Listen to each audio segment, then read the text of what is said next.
Panahon na ng pagbabago, dahil sa ito ay kinakailangan tayo na magtulong-tulong na pagunlarin ang mahal nating bayan.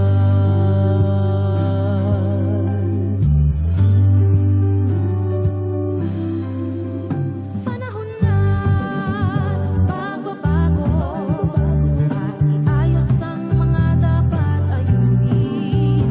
Dapat lang maging tungkulin ng bawat mamamayan dito sa atin. Gawin ng pagbabago tungo sa pag-asenso, magsikap na mabuti at nang guminhawa tayo. Malaki natin sa mundo at ipamalas ang bagong Pilipino at bagong Pilipinas. Panahon na ng pagbabago, tangkilikin natin ang sariling atin at tama lang na ugaliin kaysa sa iba sa atin ang unahin. Panahon na ng pagbabago, ang manguna sa kahit anong larangan. Ang tagumpay ay karangalan, alay o ihandog natin sa bayan.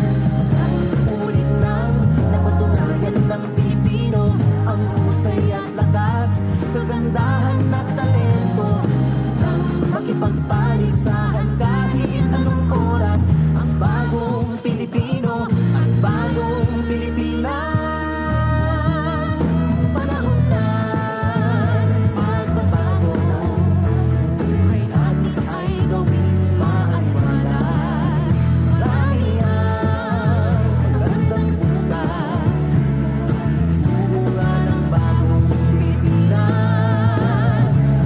Ng pagbabago patungo sa pag-asenso, magsikap na mabuti at nang guminhawa tayo. Malaki natin